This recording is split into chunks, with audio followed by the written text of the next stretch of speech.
अब हम प्रिज्म के लिए प्रिज्म फॉर्मूला डिराइव करेंगे।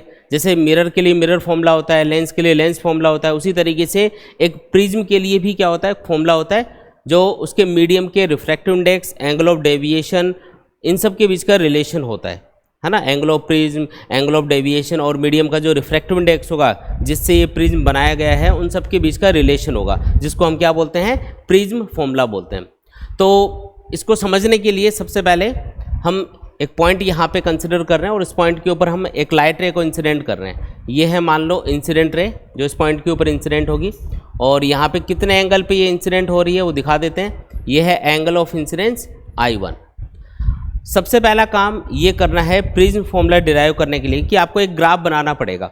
ये जो ग्राफ है ये एंगल ऑफ इंसिडेंस I1 और एंगल ऑफ डेविएशन डेल्टा के बीच में बनेगा। किसके बीच में बनेगा, एंगल ऑफ डेविएशन डेल्टा और एंगल ऑफ इंसिडेंस I1। यहाँ पे जब लाइट रे को इंसिडेंट करते हैं तो यहाँ पे जो एंगल ऑफ डेविएशन बनता है ना, आपको बताया था डायग्राम बना के अभी पिछले वाले डायग्राम में, जैसे इसमें देख लो, ये वाला जो एंगल है एंगल ऑफ डेविएशन और ये जो एंगल ऑफ इंसिडेंस है, इन दोनों के बीच में ग्राफ ड्रॉ करना है। हम ये ऑब्जर्व करेंगे कि I1 को जब हम चेंज करेंगे तो डेल्टा भी चेंज होगा यहाँ पे, तो कितना चेंज हो रहा है उसको हम ग्राफ के थ्रू समझेंगे, उसको ड्रॉ करके देखेंगे।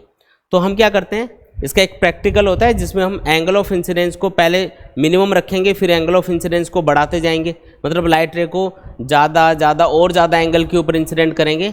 जैसे जैसे एंगल ऑफ इंसिडेंस को आप इंक्रीज करोगे, आप एक चीज़ नोटिस करोगे ग्राफ के अंदर कि पहले तो एंगल ऑफ डेविएशन डिक्रीज होगा और एक मिनिमम वैल्यू तक पहुंचेगा, और I1 की इस मिनिमम वैल्यू के बाद में अगर आप और ज़्यादा एंगल पे लाइट रे को इंसिडेंट करोगे उधर, तो ये वापस से बढ़ना स्टार्ट हो जाएगा। पहले ये ज़्यादा होगा एंगल ऑफ डेविएशन, फिर जैसे जैसे एंगल ऑफ इंसिडेंस को बढ़ाओगे वैसे वैसे क्या होगा, डिक्रीज होगा, और उसके बाद में एक मिनिमम वैल्यू तक पहुंचेगा और उसके बाद में वापस से बढ़ना स्टार्ट हो जाएगा। ऐसा ग्राफ बनता है।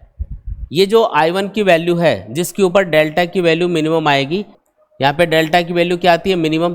तो यहाँ पे एक और चीज़ क्या देखोगे कि जो एंगल ऑफ इमरजेंस है, दूसरी साइड में जो एंगल ऑफ इमरजेंस होता है वो इसी एंगल ऑफ इंसिडेंस I1 के बराबर हो जाता है, मतलब I1 और I2 ये दोनों क्या हो जाएंगे, बराबर।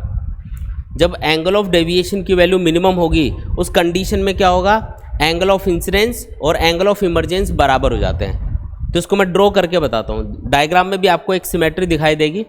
जब आप लाइट रे को इस तरीके से इंसिडेंट करोगे कि जो एंगल ऑफ डेविएशन है वो मिनिमम हो, तो उस कंडीशन में जैसे लाइट रे ऐसे जा रही थी सीधी, तो अगर इसको इस तरीके से इंसिडेंट किया गया है, इस एंगल के ऊपर इंसिडेंट किया गया है कि यहाँ पे जो एंगल ऑफ डेविएशन है वो मिनिमम हो, तो उस कंडीशन में ये लाइट रे एकदम जो बेस है उसके पैरेलल जाएगी। ये जो बेस है ना एकदम इसके पैरेलल आएगी यहाँ पे। अब ये जो लाइट रे है यहाँ से जब रिफ्रैक्ट होगी तो जितना एंगल इधर बनाया है इसने उतने ही एंगल पे ये रिफ्रैक्ट होके बाहर निकल जाएगी। ये यहाँ पे नॉर्मल हो गया, ठीक है, और ये जितने एंगल पे इंसिडेंट हुई थी उसी एंगल के ऊपर ये रिफ्रैक्ट होके बाहर निकल गई, मतलब I1 और I2 ये दोनों क्या हो गए, बराबर। और अगर ये दोनों एंगल बराबर होंगे तो उस कंडीशन में ये जो डेंसर मीडियम में बनने वाले एंगल होते हैं ना R1 और R2, ये भी क्या होते हैं, आपस में बराबर हो जाते हैं। क्योंकि डायग्राम में आपको एक सिमेट्री नजर आएगी, जब ये एंगल इसके बराबर है तो ये एंगल इसके बराबर होगा। इस तरीके से मैं लिख देता हूँ इधर, एट डेल्टा मिनिमम, यानी कि जब एंगल ऑफ डेविएशन मिनिमम होगा तो उस कंडीशन में क्या होगा, I1 और I2 आपस में बराबर होंगे और R1 और R2 आपस में बराबर होंगे। और डेल्टा मिनिमम कहाँ पे है, तो ये इंसिडेंट रे की डायरेक्शन थी शुरुआत में, और ये फाइनल इमर्जेंट रे की डायरेक्शन है। इनके बीच का जो एंगल होता है उसी को हम क्या बोलेंगे, डेल्टा मिनिमम। ये है वो डेल्टा मिनिमम जो अभी बन रहा होगा यहाँ पे। तो ये वाला डायग्राम बनेगा, और ये वाला एंगल जो होता है इसको हम एंगल ऑफ प्रिज्म बोलते ही हैं, ठीक है। डायग्राम समझ में आया क्या। अब इसमें करना क्या है, आपको जो मीडियम का रिफ्रैक्टिव इंडेक्स है उसको आपको रिप्रेजेंट करना है डेल्टा मिनिमम के टर्म्स में या एंगल ऑफ प्रिज्म के टर्म्स में।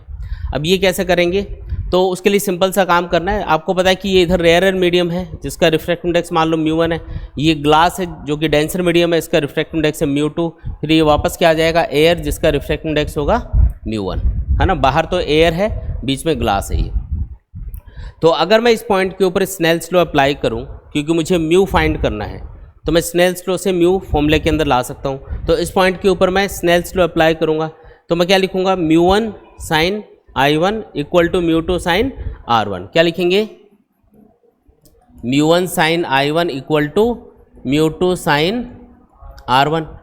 अब मुझे डेंसर मीडियम का रिफ्रैक्टिव इंडेक्स फाइंड करना है with respect to rare medium, तो मुझे क्या बनाना पड़ेगा? यहाँ पे म्यू2 अपॉन म्यू1 बनाना पड़ेगा इसको। तो म्यू2 अपॉन म्यू1 किसके बराबर आएगा?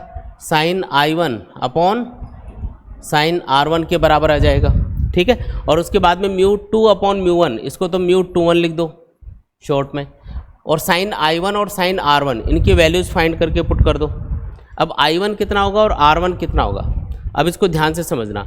हमने अभी फाइंड किया था कि प्रिज्म के लिए R1 प्लस R2 यह हमेशा एंगल ऑफ प्रिज्म ए के बराबर होता है, और ये वाला जो केस है ये एक स्पेशल केस है जिसमें I1 I2 आपस में बराबर होंगे और R1 R2 भी आपस में बराबर होंगे। तो अगर R1 और R2 आपस में बराबर हैं तो उसको मैं R ही बोल देता हूँ। तो R1 और R2 को क्या बोल देंगे? R। तो मैं इसको भी R लिख देता हूँ, इसको भी R लिख देता हूँ, इक्वल टू A। तो R इक्वल्स टू क्या आ जाएगा? A/2। तो जो यहाँ पे R1 लेना है उसको आप सिंपल R लिख सकते हो, और I1 है उसको I लिख सकते हो, क्योंकि ये बराबर ही आपस में। जैसे I1 I2 बराबर है, इसको I बोल दो, और जो R1 R2 बराबर है आपस में उनको सिंपल R बोल दो। तो मैं इसको सिंपल I ही लिख देता हूँ, इसको मैं सिंपल R लिख देता हूँ। तो मतलब ये बन जाएगा sine I upon sine R। जो I1 है उसको I लिख दिया, R1 है उसको R लिख दिया, क्योंकि I1 I2 बराबर है इसलिए इसको I बोलेंगे, और जो R1 R2 है वो भी आपस में बराबर है, उसको सिंपल R बोलेंगे। तो R की वैल्यू हमको पता चल गई। इसी तरीके से हमको I की वैल्यू भी फाइंड करनी है ताकि हम यहाँ पे पुट कर पाएँ। अब I की वैल्यू कहाँ से लाएंगे? तो हमको रिलेशन पता है, डेल्टा इक्वल टू क्या होता है? I1 plus I2 minus A। अब इस पोजीशन के ऊपर जब I की वैल्यू I1 की वैल्यू I2 के बराबर है या सिंपल I के बराबर है, उस कंडीशन में डेल्टा कितना मिल रहा है आपको? मिनिमम मिल रहा है। तो डेल्टा की जगह तो डेल्टा मिनिमम लिख देते हैं, और क्योंकि I1 I2 आपस में बराबर ही है तो इसको मैं I प्लस I लिखूंगा, तो ये क्या बन जाएगा? 2I बन जाएगा माइनस A। तो इस A को इधर लाओगे तो ये बन गया delta minimum plus A equal to 2I। तो I कितना हुआ? ये हुआ delta minimum plus A divided by 2। ये किसकी वैल्यू आ गई अपने पास? I की वैल्यू आ गई। अब ये उठा के इस पर पुट कर दो बस, साइन I। तो यहाँ पे क्या लिखेंगे? थोड़ा नीचे लिख देता हूँ इसको, μ21। यह आएगा साइन I की जगह मुझे पुट करना है delta minimum plus A divided by 2, और R की जगह क्या पुट करना है? A/2। तो ये देखो, ये अपने पास एक फॉर्मूला बन गया, और इसी फॉर्मूले को हम क्या बोलते हैं? Prism formula. कौन सा फॉर्मूला? Prism formula. ये अपना आंसर आया समझ में। अब जैसे कोई भी मीडियम है जिसका हमको रिफ्रैक्टिव इंडेक्स पता करना है, हम क्या करेंगे? उसके लिए ये एक्सपेरिमेंट करेंगे। इसमें क्या करना होता है? जैसे किसी ग्लास का रिफ्रैक्टिव इंडेक्स पता करना है तो उस ग्लास का प्रिज्म बनाया जाएगा, और उस प्रिज्म के ऊपर अलग अलग एंगल के ऊपर लाइट रेज को इंसिडेंट किया जाएगा। मतलब I1 को हम चेंज करेंगे, बढ़ाएंगे, और जैसे जैसे I चेंज होगा वैसे वैसे डेल्टा चेंज होगा, तो उसका ग्राफ ड्रॉ कर लेंगे। उस ग्राफ में देखेंगे कि डेल्टा की वैल्यू मिनिमम कितनी आ रही है, वो हम फाइंड करेंगे। डेल्टा की जो मिनिमम वैल्यू अपने पास आएगी, जो यहाँ से ग्राफ से हम डेल्टा की मिनिमम वैल्यू फाइंड करेंगे, उसके ऊपर देख लेंगे कि एंगल ऑफ इंसिडेंस कितना है, अगर हमें चाहिएगा तो। ठीक है, तो डेल्टा की मिनिमम वैल्यू हमको इस ग्राफ से देखनी होती है। चलो ठीक है, डेल्टा की मिनिमम वैल्यू हमको पता चल गई। एंगल ऑफ प्रिज्म, जब प्रिज्म बनाया जाएगा उसी टाइम पे डिसाइड हो जाता है कि कितना एंगल हमने रखा हुआ है, तो वो ए तो आपको पता ही होगा। तो डेल्टा मिनिमम आपको ग्राफ से निकाल लेना है, और ए की वैल्यू आपको प्रिज्म देख के पता लगा लेनी है। दोनों की वैल्यू पुट कर दो, बस दो ही वैल्यू पुट करनी है। इसमें डेल्टा मिनिमम कितना है उस प्रिज्म के लिए, और ए की वैल्यू क्या है, बस ये वैल्यू पुट करोगे तो μ21 निकल के आ जाएगा। मतलब ग्लास का रिफ्रैक्टिव इंडेक्स आ जाएगा विद रेस्पेक्ट टू एयर। तो इस तरीके से आप किसी भी मीडियम का जो रिफ्रैक्टिव इंडेक्स है वो पता कर सकते हो। किसी लिक्विड का भी रिफ्रैक्टिव इंडेक्स पता किया जा सकता है। आप बोलोगे सर लिक्विड का प्रिज्म कैसे बनेगा, तो इसके लिए हम एक होलो प्रिज्म बनाते हैं। ग्लास की पतली पतली शीट्स लेके उसको चिपका के एक होलो प्रिज्म, अंदर से खोखला होता है, वो प्रिज्म बना लेंगे, और उसके बाद में उसमें वो लिक्विड भर देंगे जिसका रिफ्रैक्टिव इंडेक्स हमको पता करना होगा। वो फिल कर देंगे, उसके बाद में एक्सपेरिमेंट करेंगे, डेल्टा मिनिमम फाइंड करेंगे एक्सपेरिमेंट से, और एंगल ऑफ प्रिज्म तो आप शेप देख के बता ही दोगे दो भी कितना है, और वो वैल्यूज पुट करके हम क्या करेंगे, μ21 की वैल्यू फाइंड कर लेंगे। तो इस तरीके से आपको क्या करना है, रिफ्रैक्टिव इंडेक्स पता कर लेना है किसी भी मीडियम का। तो सॉलिड मीडियम है तब तो उसका प्रिज्म बना ही सकते हो, और लिक्विड है तो होलो प्रिज्म के अंदर उसको फिल करके उसके साथ एक्सपेरिमेंट करके डेल्टा मिनिमम और ए की वैल्यू देख के पुट करके सॉल्व कर लेंगे।